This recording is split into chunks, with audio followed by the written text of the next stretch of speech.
Assalamualaikum warahmatullahi wabarakatuh. Akkami nagaa keessanii fayyaan keessan akkamii hordoftoota Ooliyaa OR. Hadda barumsa ajaa'ibaa qabadhe isin yaadde jira. Aappii baay'ee tokko bareedaa na jaalattan jedheetiin yaada. San dura maal gootu as dhuftanii YouTube kadhu kana keessanii seentu jechuudha. Haala kana yoo inni isinii baase dhuftanii bakka sarchii kana biratti Ooliyaad OR jettanii ni barreessitu jechuudha. Fama Ooliyaad OR jettanii akkana yoo barreessan haala kanaan isinii baasaa jechuudha. Dhuftanii viidiyoo kana jala ni tuttuu jechuudha. Haala kanaan yoo isinii baase maal gootu dhuftanii as bira tuttuu jechuudha. Subscribe bakka dhukana ni tuttuu. Achiin booda mallattoota na tuttanii jechuudha. Notification san ni tuttuu. Achi all bakka itti tana ni tuttu jechuudha gubbaarra. Haala kanaan barumsa isin gadhiisu hundi isaayyuu isiniif gahaa. Laayikis ni gootu, sheeris ni gootu jechuudha. Kunoo aspira isinii kaa jechuudha. Aspira dhuftanii tuttanii jechuudha. Waan isinii gadhiisu hunda liinkii aappii barbaadan achi bira tuttaniitan haala kanaan isinii baasa. Achi dhuftanii bakka kana tuttuu jechuudha. Bakka amala salphaadhaan waan barbaade isinii fiduu danda'a. Daawulood godhattaniitiin itti fayyadamuu dandeettu. Hordoftooti kiyyaa kunoo aspiratti bakka daawulood dhukan argaa jirtanii miti. Aspira tuttanii jennaan daawulood isiniif ta'a. Haga barumsa biraatiin walitti deebinuuf nagaara naaf tura. Subscribe, share, like gochuu hin dagatinaa. Oromoo dhaga qaalii isiniin jira. Nagaara naaf tura haga barumsa biraatiin.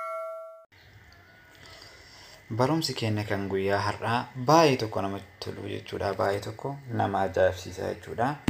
Akkamitti baakgiraawundii suuraa kennaatiif jijjiirachuu dandeenya akkasumas nama jaalannu fakkeenyaaf namoota beekamoo fi kabajaa kan qaban kan akka Jawaar of duuba baakgiraawundii keenya duuba akkami kaa'achuu dandeenya.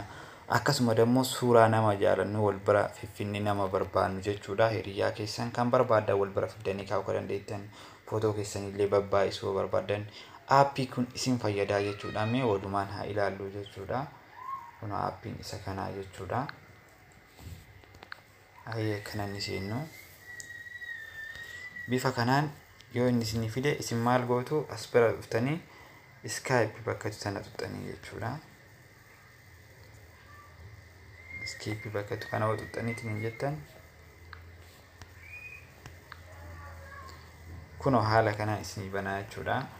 Achi dhuftanii as bira kunoo ni tuttuu jechuudha. Achiin booda picturii barbaadan kan barbaadan suuraa barbaadan gaalaarii keessan keessanii akkana barbaadachuu ni dandeettu. Mee fakkeenyaaf suuraa kee yoo isinitti agarsiisu mee fakkeenyaaf akkamitti akka muramu dhuftanii isin as bira tuttuu jechuudha. Kunoo akkana siistanii yoo barbaadan akkana siistanii kanarra deeffattu jechuudha. Achiin booda ni arramtu jechuudha rimaatii jalaasan. Achiin booda akka barbaadanii kunoo naaf bahee jira suuraa kee qofatu naaf bahee jechuudha. Kunoo argitanii miti amma baakgiraawundii duuba isaa kana jechuudha. Wanni nu barbaannu isa kana argachuudhaaf dhufneetiin jala kana kunoo as jalaa fudhannaa jechuudha. Kunoo akka barbaannetti kunoo akka barbaannetti akkanatti kaa'uu ni dandeenya jechuudha. Akka barbaannetti jechuudha.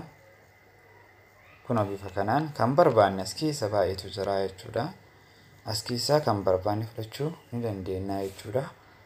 Akkasuma immoo baakgiraawundii duubaa jechuudha. Fakkeenyaaf duuba baakgiraawundii kana yoo kaa'achuu barbaanne kan nama barbaannu fakkeenyaaf isa sanii tunnaa. Fakkeenyaaf suuraa Jawaar kanarratti yaada'uuti. Kunoo baakgiraawundii kee duuba naaf deebi'ee jira jechuudha. Kunoo argitanii sirriitti jechuudha. Bifa kanaan bifa bareedaa kanaan kaa'achuu ni dandeettu jechuudha.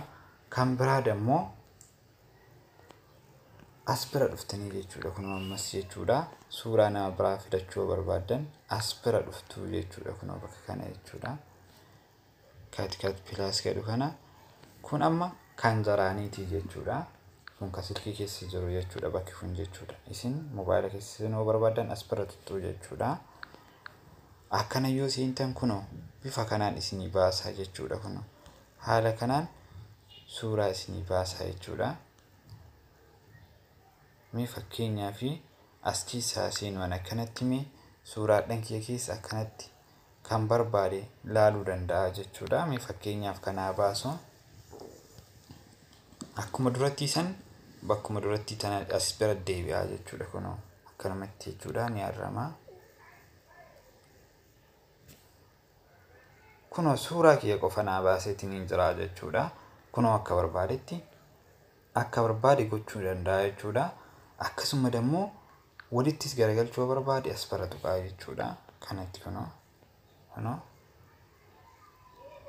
kunoo bifa kanaan akkanatti walisiisuus ni danda'a jechuudha akka barbaadetti jechuudha. Akkasuma immoo baay'isuu illee barbaade kunoo bakka waan pilaasettu kana ni tuqaa jechuudha. Kunoo akkanatti jechuudha. Akka barbaadetti kanarratti hundarraayyuu ni dandeettu jechuudha. Bifa kanaan suuraa keessan baay'ifachuu ni dandeettu. Bifa barbaadan akka barbaadan goonuu ni dandeettu jechuudha.